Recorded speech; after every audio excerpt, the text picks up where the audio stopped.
विचारों को छोड़ते चले। हम क्यों किसी बातों पर विमर्श करें, क्यों हम रोएं, क्यों हम विचार करें, किस लिए? सुलभा ने अपने पति को समझाया। शिव महापुराण की कथा कहती है माता पार्वती जी ने शंकर को समझाया था। भगवान शंकर की कथा कहती है रिद्धि सिद्धि ने भगवान श्री गणेश जी को समझाया था। शिव महापुराण की कथा कहती है आद्य शक्ति माँ भवानी माँ दुर्गा शंकर भगवान को कभी कभी ज्ञान उपदेश दे देती हैं, इसलिए उनको विद्या भी कहा जाता है। शिव महापुराण की कथा कहती है कभी कभी धर्म पत्नी भी अपने पति को सतमार्ग बता सकती है, पर पति समझे तब, नहीं तो पति कह देते तू क्या जानती है, तेरे में तो अकल नहीं है, तू तो बुद्धि है नहीं है, हट चुप, तुझे में क्या अकल है, तू क्या समझेगी। अरे भाई जितना ज्ञान तुम में है उतना ज्ञान उसमें। ऐसा नहीं है, कभी कभी वो अगर अच्छी बात कहे, जनमानस के कल्याण की बात कहे, श्रेष्ठ बात कहे तो उसको स्वीकार भी करना चाहिए, स्वीकार करना चाहिए, पर नहीं करते। तुम क्या जानते हो, तुम क्या समझती हो, कभी कभी चित्तवृत्ति में आ जाता। और शंभु शरणे मांगो दुख काटो दया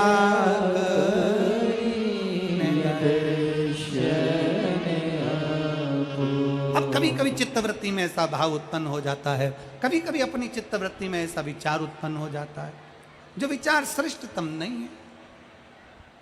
शिव महापुराण की कथा कहती है, भगवान शंकर का पावन चरित्र कहता है और देवाधिदेव महादेव का पावन चरित्र कह रहा है। भगवान शंकर की कथा कर रही है, वो कथा का एक भाव प्रकट करता है। सुलभा ने अपने पति विदुर जी से बहुत सारी बातें कही।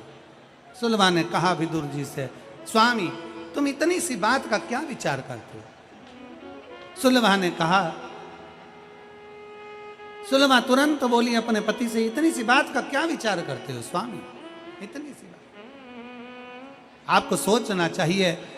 सुलभा ने जैसे ही कहा विदुर जी की चित्तवृत्ति में बात बैठ गई और विदुर जी की चित्तवृत्ति में जैसे ही बात बैठी, विदुर जी महाराज ने उसी समय उसी पल उसी घड़ विचार कर लिया, सुलभा तू सत्य कह रही है, क्या करना चाहिए तू बता, क्या करा जाए।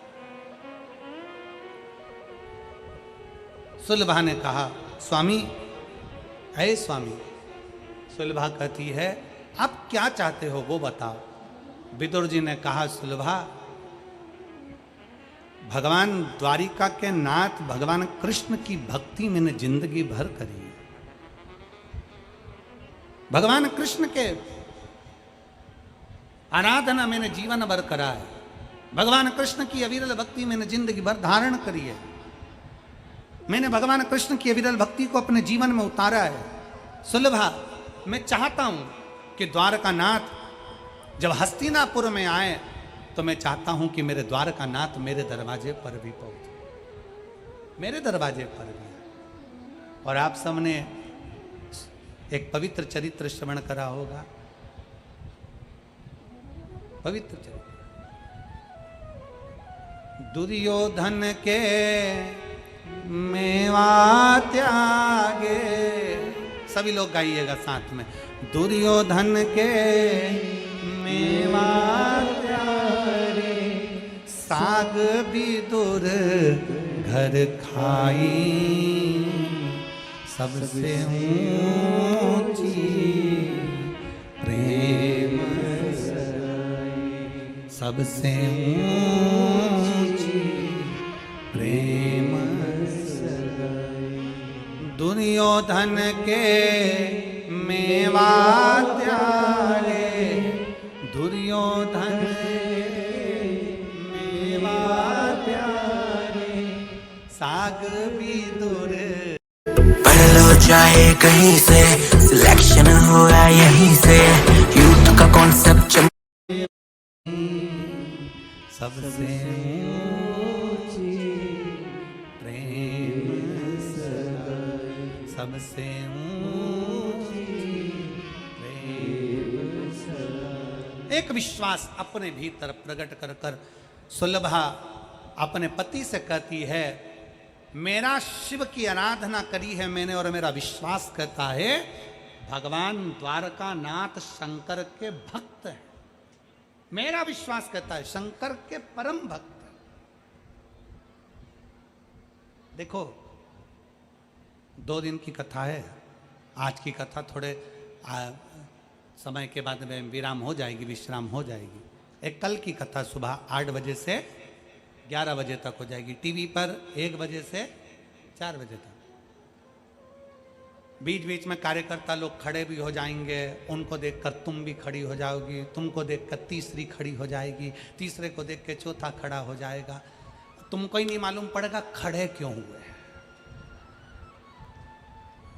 खड़े वो नहीं हुए, खड़े इसलिए हुए हैं क्योंकि शंकर भगवान भी चाहते हैं कि तेरी 5 दिन की भक्ति में थोड़ी त्रुटि हो जाए।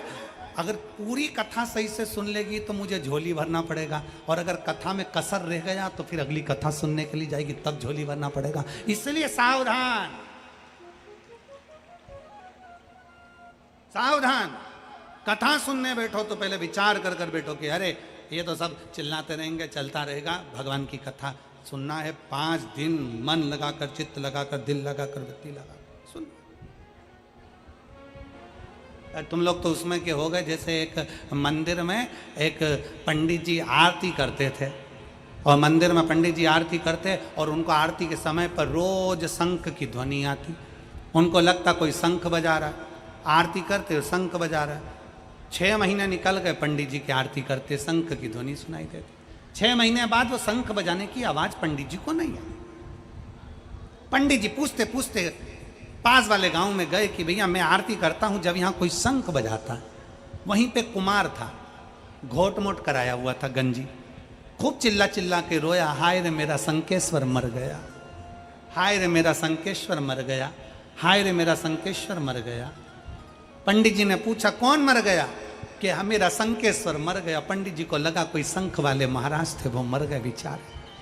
पंडित जी को लगा कि इतना बड़ा महाराज मरा तो अपन भी घोट मोट करा। पंडित जी ने भी गंजी करा ली। पंडित जी गंजी करा के मंदिर में आरती कर रहे थे, तो आरती में जितने लोग आए थे उन्होंने पूछ लिया पंडित जी तुमने गंजी क्यों कराई? पंडित जी बोले पास के गांव में एक शंख वाले महाराज थे, वो मर गए, इसलिए मैंने गंजी कराई। गांव के लोगों ने सोचा इतने बड़े महाराज थे तो अपन भी करा लो। अब पूरे गांव ने गंजी करा ली। एक गांव के लोग गंजे हुए तो दूसरे गांव में सूचना गई।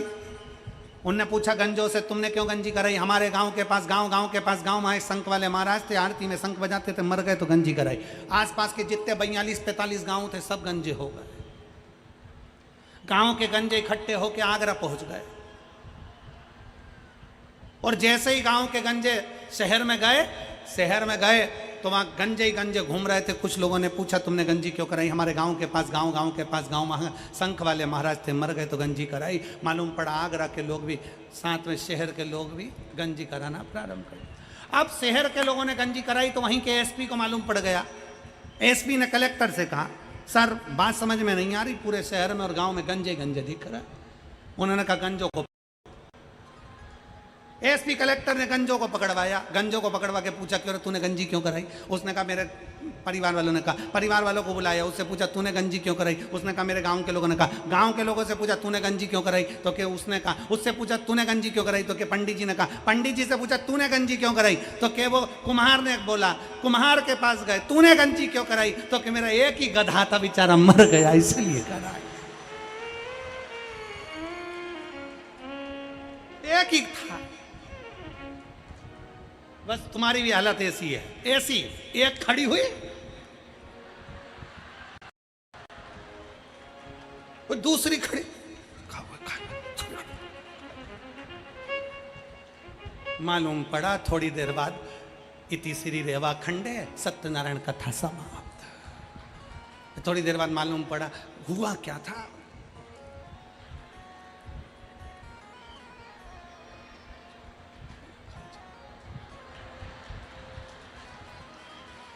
पंखा चल रहा था, तो पंखे में क्या हुआ था, थोड़ा तेज चल रहा था। तो तेज चल रहा तो उसका डंडा हिल रहा था, तो मैं समझी गिर जाएगा। पड़ोसन ने कहा तू तो मेरी जान लेके मानेगी। अब तू पंकज तेरे डमरू ये दोनों मैं काशी नगरी आई हूँ, तेरे डमरू की धुन सुन के मैं काशी नगरी आई हूँ, तेरे डमरू